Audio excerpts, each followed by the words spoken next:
I'm motivated by fear. So, for me, the daily confrontation with fear has become a real practice for me since about three years ago. I went skydiving in Dubai, right? And skydiving is a really interesting confront with fear, right? So I gotta stand up. I'm sorry, I gotta stand up. All right. So all your friends, what happens? You go out. I dropped my thing. So what happens is you go out the night before and you take a drink with your friends, and somebody says, "Yeah, we should go skydiving tomorrow." And you go, "Yeah, we'll go skydiving tomorrow." "Yeah, yeah." And you go, "Yeah." And everybody goes, "Yeah." So then that night you're laying in your bed and you just keep, and you're terrified. You keep imagining over and over again jumping out of an airplane, and you can't figure out why you would do that. You wake up the next day and you go, down, and you say where you were going to meet, and everybody's there. So you get in the van and you're like, "Oh my God, oh my God." And your stomach is terrible. You can't eat and everything, but you don't want to be the only punk who doesn't jump out of this airplane. So you fly and you go up to 14,000 feet, and somebody opens the door, and in that moment you realize you've never been in a freaking airplane with the door open, and you're looking out down to death. And they say, "On three," and they say, "1, 2," and he pushes you on 2 because people grab on 3, and you go, "Arr!"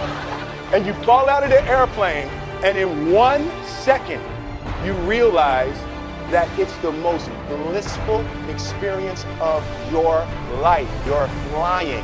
There's zero fear. You realize at the point of maximum danger is the point of minimum fear.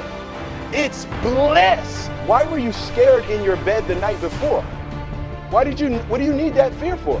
Everything up to the stepping out, there's actually no reason to be scared. It only just ruins your day. The best things in life on the other side of terror, on the other side of your maximum fear, are all of the best things in life. I'm motivated by fear.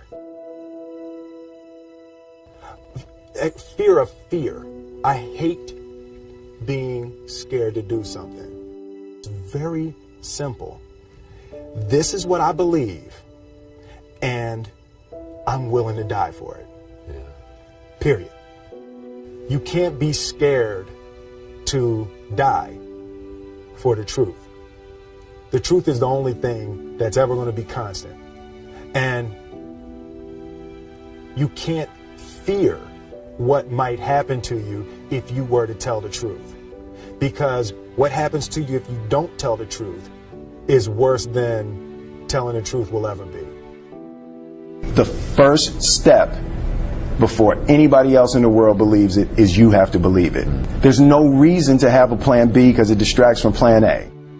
And I think psychologically, the advantage that gives me over a lot of people that I have been in competition with in different situations is it's difficult to take the first step when you look how big the task is. The task is never huge to me. It's always one brick.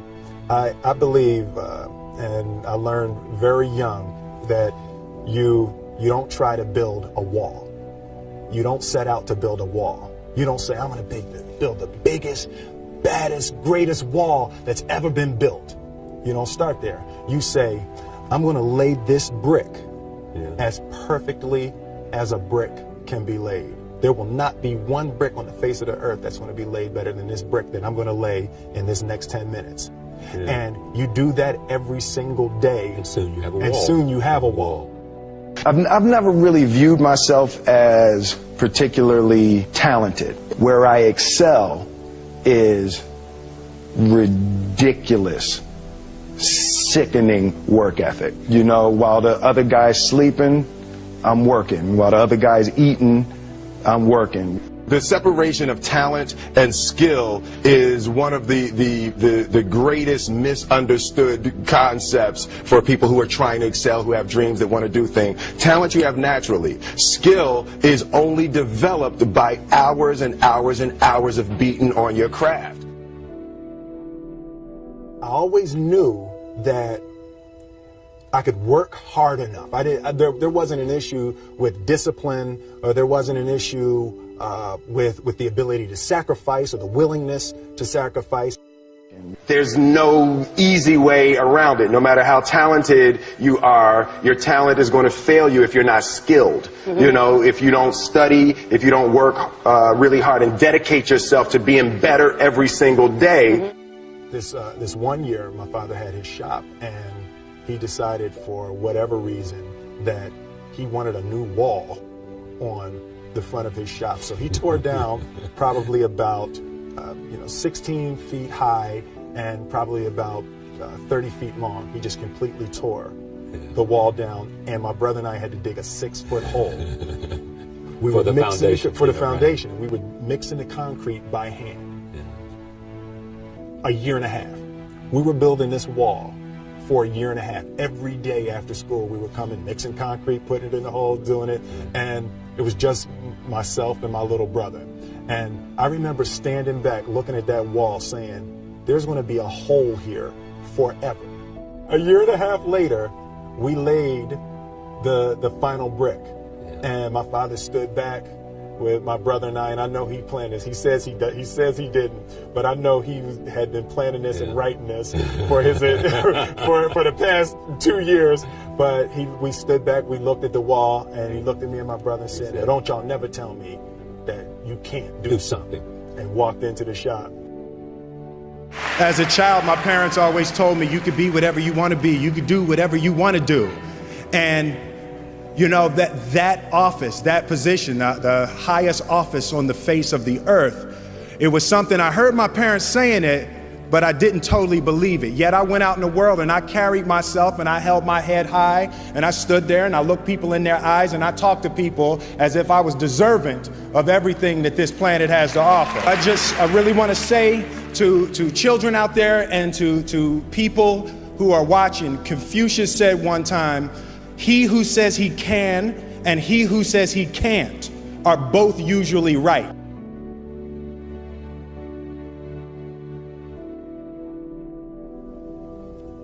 Having the opportunity to study greatness.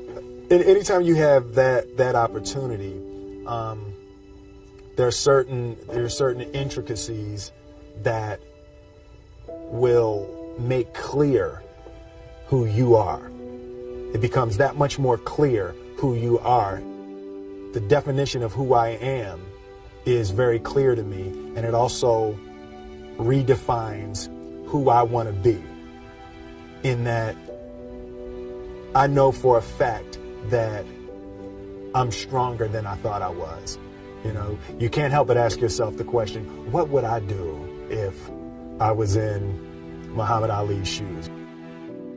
I'm not the best at anything.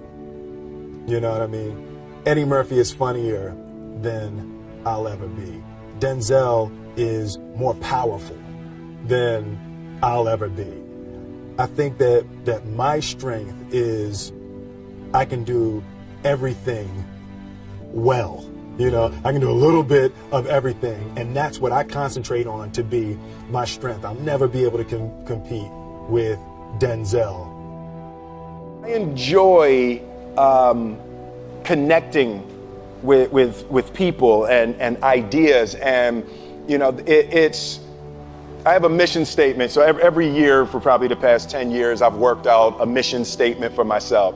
And for the last few years, the mission statement has stayed the same, and it's been improve lives, right? So when I go into something, I'm looking for how the quality of this piece could potentially improve lives. But it's all along the way. It's when you make the movie and how you're interacting with people in the process. And you know, the concept of improving lives runs through the center of everything I do. And then I realized that the way to improve lives is to continually improve yourself, right? So with that, every morning when I get out of the bed, you know, I haven't fixed everything in the world yet, so there's always something to do.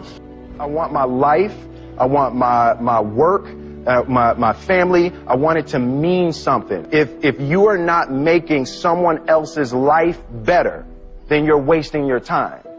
You know, like your life will become better by making other lives better. A few months ago, I said that I believe that if I chose to, I could be the president of the United States. And I think as I've had a chance to intellectualize why I said that. Yeah. And I think that there's a certain delusional quality that all successful people have to have. You have to believe that something different than what has happened for the last 50 million years of history. You have to believe that something different can happen. The one thing that I truly tried to communicate in the interpretation of Ali is the complex simplicity of greatness. And how greatness is not this wonderful, esoteric, elusive, God-like feature that only the special among us will ever taste. You know, it's something that truly exists in all of us.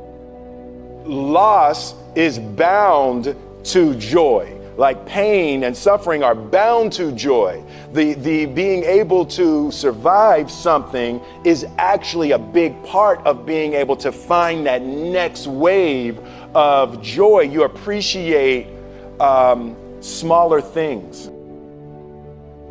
I hated being scared, you know, that I didn't want to even take the meeting. I just hated that being scared to do something. And I think what developed in my early days was the attitude that I started attacking things that I was scared of.